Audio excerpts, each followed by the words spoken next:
Welcome to channel Maths Concept Academy. मेरा नाम रवि, मैं आपके लिए मैथमेटिकल कंटेंट और साथ ही साथ केवीएस के अपडेट लेके आता हूँ। तो बच्चे काफी टाइम से डिमांड कर रहे थे, सर सीटिंग अरेंजमेंट के क्वेश्चन कराओ और ऑर्डर ऑफ रैंकिंग के, ऑर्डर एंड रैंकिंग के, ठीक है ना। तो चलो अब हम स्टार्ट करते हैं रीजनिंग। तो हम रीजनिंग स्टार्ट करते हैं। स्टार्ट तो मैं सब कुछ कर सकता हूं, लेकिन बात वही है कि बीच में छोड़ने की वजह यही होती है कि देखता कोई नहीं, और बिना मेहनत के आपसे पैसा तो नहीं ले रहा ना, बिना मेहनत के मतलब बिना रिकॉग्नाइजेशन के मेहनत करने का मन नहीं करता। लेकिन फिर भी कई बच्चों ने डिमांड किया, सर इन दो टॉपिक को करा दीजिए प्लीज। तो सबसे पहले आज मैं कराता हूं order and ranking.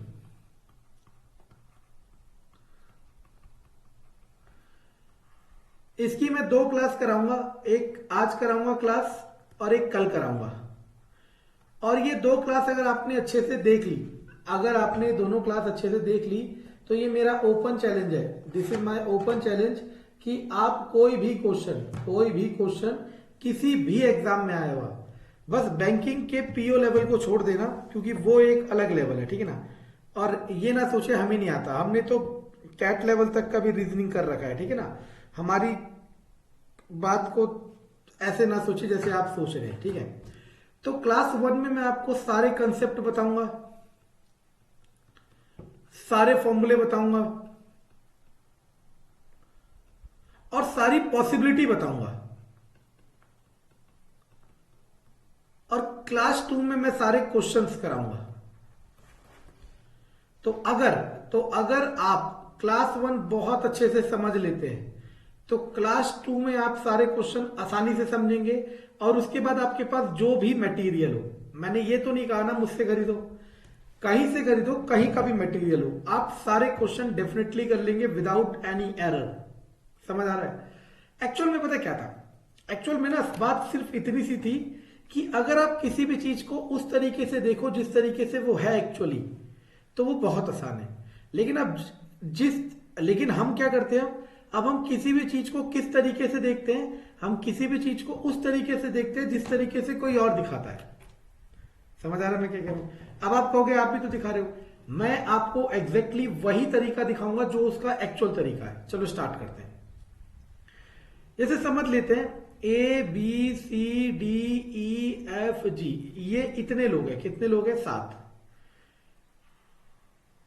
E left से कौन से नंबर पे? 5वें। और बी लेफ्ट से कौन से नंबर पे? 6ठे।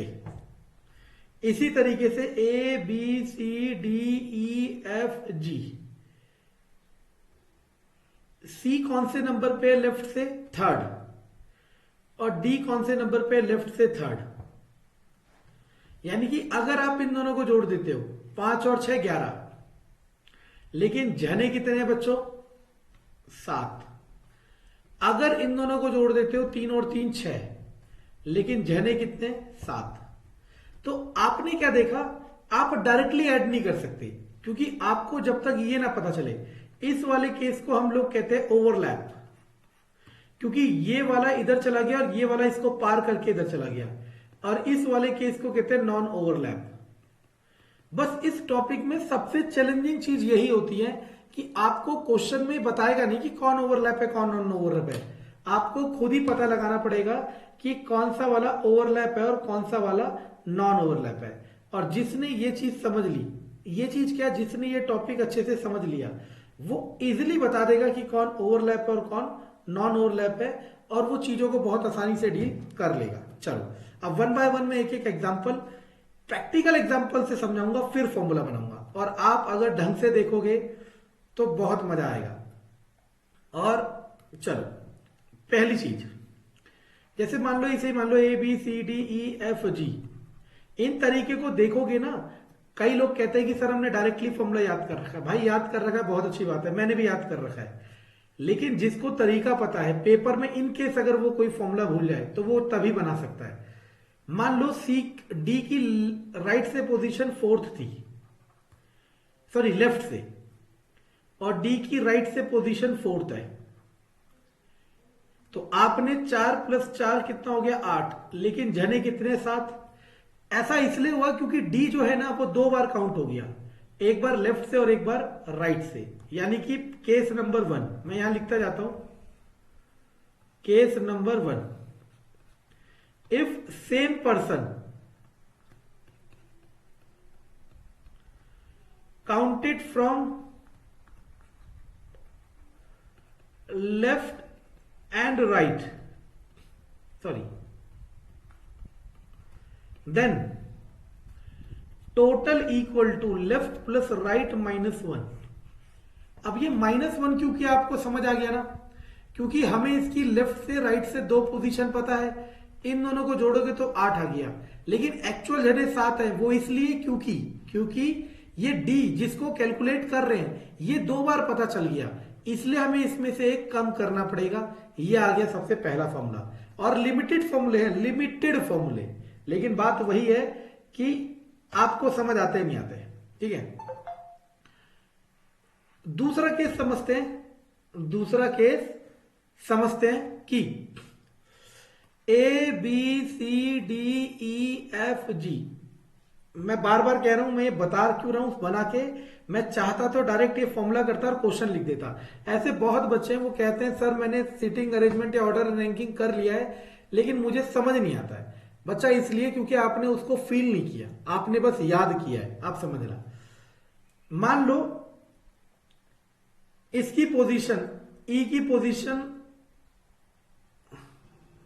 राइट से, सॉरी ये क्या हो रहा है बार बार, लेफ्ट से कौन सी है 1 2 3 4 5, और एफ की पोजीशन राइट से क्या है सेकेंड, सही है।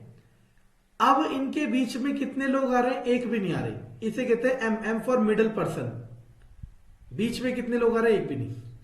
अगर आप इन दोनों को डायरेक्टली ऐड कर देते हो लेफ्ट प्लस राइट तो कितना है 5 2 7, तो आपको लगा यार ये तो सही तरीका है कि 7 आ गया।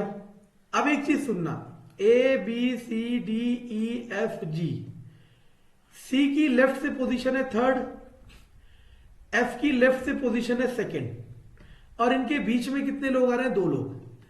तो आपने क्या देखा, इसकी जो लेफ्ट से पोजीशन थी और एफ की जो राइट से पोजीशन थी, ऐड करने के बाद आपको ये दोनों लोग भी ऐड करने पड़ेंगे, तभी आपका एग्जैक्ट नंबर आएगा।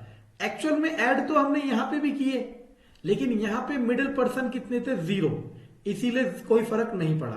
तो अब आपको क्या समझ आया कि नॉन ओवरलैप वाले केस में, नॉन ओवरलैप समझ रहे हो ना, जब ये और ये एक दूसरे को ओवरलैप नहीं करते। अब सुनना, अब कई बच्चे ये भी सोचते हैं कि सर इसमें -1 क्यों नहीं किया, क्योंकि यहां से किसको काउंट किया, सी को, और यहां से किसको काउंट किया, एफ को।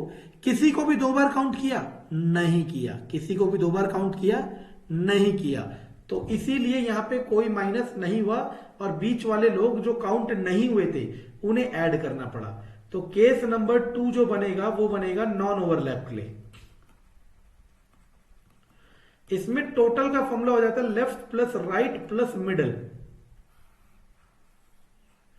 ये फॉर्मूले याद कर लेता है हर कोई, बहुत बच्चे याद कर लेते हैं, लेकिन जब तक उन्हें फील नहीं करोगे, जब तक उन्हें समझोगे नहीं, तब तक ये गलत होंगे ही होंगे, ठीक है ना। चलो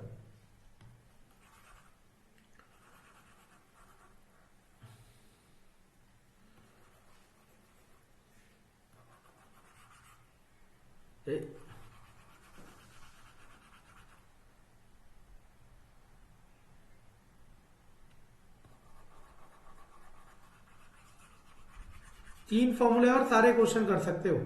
मुझे बहुत हैरानी होती है जब कई बच्चा कहते हैं कि सर हमें सीटिंग अरेंजमेंट या ये ऑर्डर रैंकिंग में दिक्कत हो रही है। मुझे बहुत दुख होता है कि यार इतना आसान टॉपिक कैसे, क्योंकि कंपटीशन में मजा जब आएगा जब सबको पता चल पाए कि हर टॉपिक का कंटेंट असली क्या है। चलो, मैं ये नहीं कह रहा कि मैं ही ऐसा हूं जो कंटेंट असली प्रोवाइड कर रहा हूं, बहुत और भी है, लेकिन संख्या कम है, और फ्री में तो बहुत ही कम है, ठीक है। अब मान लो A B C D E F G, इसका लेफ्ट से 6th नंबर है, सी का राइट से 1 2 3 4 5 5th नंबर है। तो अगर आप इन्हें 6 और 5 को जोड़ोगे तो 11 आ गया, लेकिन आपको पता है टोटल लोग कितने हैं, 7। आपने क्या देखा, जब आप इधर से गए, किधर से, सॉरी इधर से ए से गए, A B C D E F, तो आपने ए भी काउंट किया, बी भी काउंट किया, सी भी काउंट किया, डी भी काउंट किया, ई भी काउंट किया, एफ भी काउंट किया। और जब आप जी से गए तो आपने जी काउंट किया, एफ काउंट किया, डी काउंट किया, ई काउंट किया, सी काउंट किया, बी काउंट किया। अब आप यहां ढंग से देखो, ये जो एफ वाला है, ये जो एफ वाला है, ये 2 बार काउंट हो गया। एक तो जब हम लेफ्ट से चले और एक तो हम जब राइट से चले। राइट से चले तब भी तो एफ की पोजीशन काउंटेड है ना। आप सुनते रहना। तो टोटल का फॉर्मूला इसमें हो जाता है, देखो, लेफ्ट प्लस राइट, यानी कि 6 जमा 5। अब ये जो बीच वाले लोग हैं, कौन से, डी और ई, ये डी और ई ना 2 बार काउंट हो गए। ये डी और ई 2 बार काउंट हो गए। किसमें, एक बार लेफ्ट से और एक बार राइट से। यानी कि जो मिडल में लोग आएंगे, ये जो मिडल में लोग आएंगे, ये माइनस करने पड़ेंगे। क्यों, क्योंकि ये 2 बार काउंट हो गए, एक बार इधर एक बार इधर, तो एक बार माइनस करने पड़ेंगे।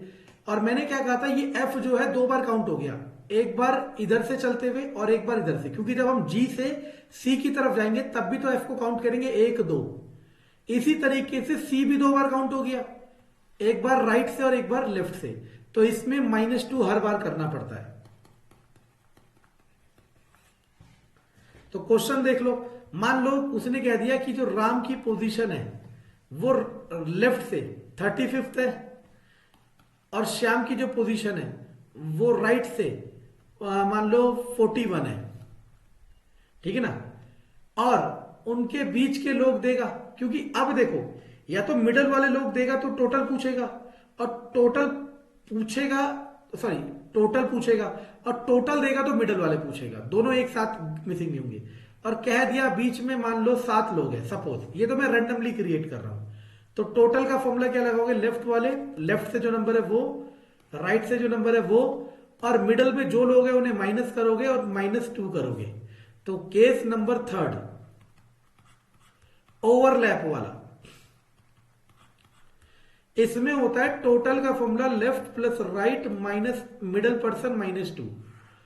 बस अब जिसने ये 3 फॉर्मूले अच्छे से समझ लिए, जो कि मैंने समझा दिए, जिसने अच्छे से 3 फॉर्मूले समझ लिए, वो ऑर्डर एंड रैंकिंग का कोई भी क्वेश्चन कर सकता है किसी भी लेवल का। समझ आ रहा है मैं क्या कह रहा हूं, ऑर्डर एंड रैंकिंग का कोई भी क्वेश्चन कर सकता है किसी भी रैंकिंग का, ठीक है ना, किसी भी यही तो हो जाता है, किसी भी उसका। लेकिन अब सबसे बड़ी मेजर प्रॉब्लम क्या आती है पता है, बच्चे यही नहीं डिसाइड कर पाते कि कौन सा ओवरलैप का केस है और कौन सा नॉन ओवरलैप का। अब मैं जो समझाने जा रहा हूं ये बहुत कम, फ्री तो बहुत कम मिलेगा, ठीक है ना। लेकिन मैंने कहा ना, हमारी कदर होगी नहीं, क्योंकि ये फ्री है। फ्री की कदर नहीं करते, ये हमें पता है, लेकिन हम फिर भी कर रहे हैं क्योंकि हम कुछ करना चाहते हैं। ये भी मेरी कदर नहीं कर रहा है। Total equal to left plus right, total equal to left plus right plus middle, total equal to left plus right -m-2। ये ओवरलैप, ये नॉन ओवरलैप, और ये जब एक ही इंसान की पोजीशन दे रखी हुई लेफ्ट से भी और राइट से भी। ये तीनों फॉर्मूले आपने याद कर लो या समझ लो। याद करने को मैं क्यों प्रेफर नहीं करता, क्योंकि मेरा माइंडसेट ये है कि याद करा हुआ आप आज नहीं कल भूलोगे। समझ आ रहा है। चलो अब मैं ये बताना चाह रहा हूं हाउ टू आइडेंटिफाई ओवरलैप या नॉन ओवरलैप। हम कैसे पता लगाएंगे कि कौन सा केस ओवरलैप का है और कौन सा केस नॉन ओवरलैप का है। जैसे बहुत आसान है और इससे आसान तरीका हो नहीं सकता। DEFG, इसका यहां से दिया है कितना, मान लो 6, 1 2 3 4 5 6, मान लो यहां से दिया 5th, ठीक है, और टोटल दे दिया 11। मैंने क्या कहा था आपको, टोटल देगा या मिडल वाले देगा। ऐसा बिल्कुल भी नहीं होगा कि टोटल भी गायब हो मिडल भी गायब हो। अब सुनना, सॉरी टोटल 11 नहीं, टोटल 7। अगर लेफ्ट से प्लस राइट से जो पोजीशन दे रखी है वो बड़ी आ जाती है टोटल से, तो ओवरलैप का केस होता है। और अगर लेफ्ट और राइट की पोजीशन छोटी आ जाती है टोटल से, तो वो नॉन ओवरलैप केस होता है। जैसे यहां पे देख लो, लेफ्ट से दी थी 6, राइट से दी थी 5 और टोटल है 7, 11 7, तो ये कौन सा हो गया, ओवरलैप। अगर यही क्वेश्चन मैं बनाता A B C D E F G, मानो ये दे देता थर्ड और यहां से दे देता थर्ड और टोटल क्या देता 7, तो आपने देखा लेफ्ट वाली प्लस राइट वाली छोटी है टोटल से, तो ये कौन सा होगा? ओवरलैप का। अब देखो मैंने कहा ना, आप लोग हमेशा सोचते हो गलत डायरेक्शन में। जब मैं टॉपिक क्लास में पढ़ाता हूं कभी भी, तो बच्चे यही कहते हैं कि सर टोटल कैसे पता चलेगा? भाई सब तुम ही पता करोगे क्या? क्वेश्चन वाला भी तो कुछ देगा। अब मैं ओपन चैलेंज कह रहा हूं डंके की चोट पे, ठीक है ना। मेरा लेवल चलेगा SSC CGL, D triple S B का कोई भी एग्जाम, केवीएस का कोई भी एग्जाम, एनवीएस का कोई भी एग्जाम, और बैंक में क्लर्क लेवल का। और अगर आप कहते हो, देखो आप पता कमी क्या सोचेंगे कहीं कि देखो ये पीओ का नहीं करा रहा भाई, आप पर्सनली पूछ सकते हो, मैं पीओ का भी करा दूंगा, मैंने उसकी भी तैयारी करी थी, ठीक है ना। तो वो एक अलग चीज है, आप नहीं समझ पाओगे कि मैं क्या कहना चाह रहा हूं, ठीक है ना। अब कई लोग तो बस ये सोच रहे हैं कि इसने पीओ की तैयारी करी थी मतलब ये बीएड वाला होगा। भाई मैं कह रहा हूं I will explain everything about me. आप अभी मजे लो कंसेप्ट के, और बस रिस्पेक्ट करो कंसेप्ट की। मेरी नहीं भी कर रहे, कंसेप्ट की रिस्पेक्ट करो। कंटेंट पसंद आए तो लाइक सब्सक्राइब शेयर जरूर